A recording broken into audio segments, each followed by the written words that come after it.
Hello नमस्कार welcome back to our YouTube channel. तर आज आहे आम्ही अक्कलकोटमध्ये आज आमची मॉर्निंग झाली आहे. एवढं छान वाटत होतं की काय सांगायचं. रोजची मॉर्निंग अक्कलकोटमध्ये व्हावी अशी मी स्वामींना प्रार्थना करेन, कारण पुढच्या जन्मात मी स्वामींच्या पावनभूमीमध्ये जन्माला यावी अशी माझी इच्छा आहे. म्हणजे इथे मी रोज स्वामींचं दर्शन घेऊ शकते. एवढी छान पॉझिटिव्हिटी म्हणजे इथलच्या कोणत्या पण कोपऱ्यात आपण थांबलो तर एवढी भारी वाटतं. सकाळ सकाळ अंघोळ वगैरे सगळं झालं होतं. नाश्ता मागवला होता बाहेरूनच. पोहे आले होते, छान चहा आणि पोहे एन्जॉय केले सगळ्यांनी. आणि पहिले आम्ही नंतर स्वामींकडे गेलो. म्हणजे मी सकाळपासून एवढी वाट पाहत होती की कधी स्वामींना भेटेल, कधी वटवृक्ष मंदिर म्हणजे सगळंच मंदिर बघेल वगैरे. तिथे गेलं की एवढे स्वामींचे मूर्ती वगैरे असतात की त्यांना बघून एवढं भारी वाटतं की म्हणजे तिथे गेल्याच्या नंतर पहिले मी जमिनीचं स्पर्श करून ती माती डोक्याला लावली, कारण त्या मातीमध्ये स्वामींनी पाऊल ठेवले होते. त्या मातीमध्ये स्वामी राहत होते. म्हणजे एवढं पावनभूमीमध्ये आपण जातो आहे हेच माझ्यासाठी खूप आहे. तिथे स्वामींनी काही देऊ नाही देऊ पण स्वामींचं दर्शन एकदम छान झालं. खूपच कमी वेळात आमचं दर्शन झालं. लाईन खूप मोठी होती पण एवढ्या फास्ट दर्शन झालं. आपण दुसरीकडे कोणत्या पण देवाला जातो ना तर दर्शन नाही होत. म्हणजे खूप मोठे मोठे आता पंढरपूरला पाहू शकता आपण की किती मोठे मोठे लाईन असतात. अगदी 2-4 तास लागतात पण दर्शन होत नाही. आणि पण इथे ना खूपच म्हणजे 20 मिनिटात आमचं दर्शन झालं. हीच स्वामींचं एक प्रचिती आम्हाला छान आली. नंतर फोटो वगैरे काढले स्वामींसोबत आणि नंतर थोडंफार म्हणजे काय घ्यायचं असेल तर तेच पाहत होतो. एक गुरुचरित्र पारायण मला स्वामींचं घ्यायचं होतं, ते एक घेतलं. स्वामींची मूर्ती तर मागच्या वेळेस मी आलती तेव्हाच घेतली होती, त्यामुळे एक होती त्यामुळे नाही घेतली. मम्मीच्या घरी पण एक आहे, मावशीकडे पण एक आहेत. हे 3 घरं म्हणजे सगळ्यांघरी होती त्यामुळे मी नाहीच घेतली.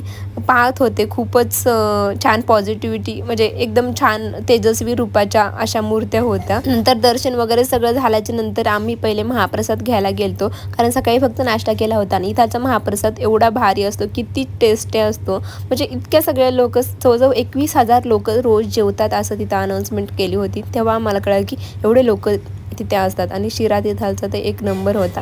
म्हणजे स्वामींचा प्रसाद हा एक भारीच असतो, कसाही असू दे पण खूपच टेस्टी होता. म्हणजे एवढ्या लोकांचा करायचं तरी पण भारी होता. नंतर आम्ही गेलो, स्वामींचे पाऊल वगैरे उमटले होते तिथे. वटवृक्ष मंदिर झाल्याच्या नंतर स्वामींच्या समाधी जिथे होती तिथे आम्ही गेलो. तिथे जास्त गर्दी होती तरी पण खूपच लोक म्हणजे 5 मिनिटात इथं दर्शन झालं. तिथं स्वामींचं दर्शन छानपैकी घेतलं. आणि अक्कलकोटचा प्रवास आमचा खूपच छान झाला. संध्याकाळी मुक्काम पण एवढा भारी झाला. म्हणजे तिथे एकदम भारी सगळ्या सोयी होत्या, काय सांगायचं. नंतर आम्ही गेलो गाणगापूर मी मध्ये काहीच व्लॉग घेतला नाही, कारण रात्री 1 वाजता पोहोचलो आम्ही अक्कलकोटमध्ये आणि सकाळी तर उठलो लवकर 6 वाजता, त्यामुळे झोप काही झाली नाही म्हणून गाडीमध्ये झोपून घेतलो. नंतर गाणगापूरमध्ये गेल्याच्या नंतर डायरेक्ट व्लॉग शूट केला. गाणगापूरमध्ये पण छान आहे पण तिथे काही जास्त लोक साफसफाई ठेवत नाही, त्यामुळे आपल्या महाराष्ट्रातील लोक जास्त करून तिकडे जायला टाळतात. पण आम्ही प्रत्येक वेळेस आलं की गाणगापूर हे करतोच, कारण दत्त इथे प्रसन्न झाले. दत्त इथे जन्माला आले त्यामुळं भारी वाटतं. इथं आल्याच्या नंतर पण एकदम पॉझिटिव्हिटी वाटते.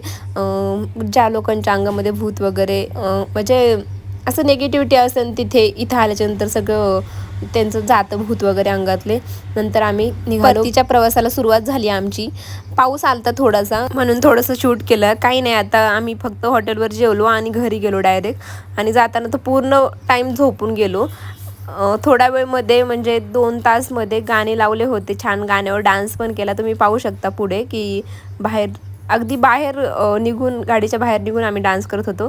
आणि जाताना तुम्ही पाहिलं मागच्या व्हिडिओमध्ये की जयशंकर चहा आम्ही पिलो होतो. अगदी खूपच टेस्टी होता आणि एवढा भारी होता चहा की जायच्या टायमाला पण आम्ही पिलो हा चहा. सोलापूरचा स्पेशल चहा आहे आणि एकदम लस्सीच्या ग्लासमध्ये हाफ ग्लास हा चहा भेटतो.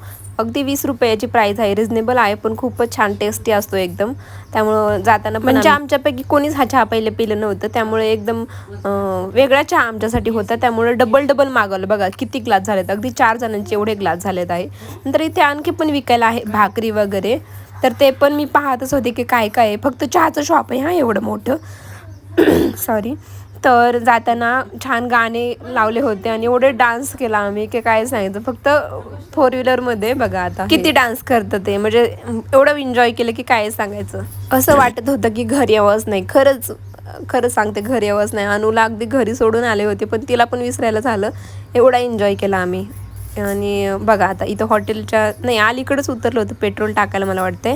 आणि तिथे ही माझी बहीण ती पण पिलूला घेऊन डान्स करते आहे.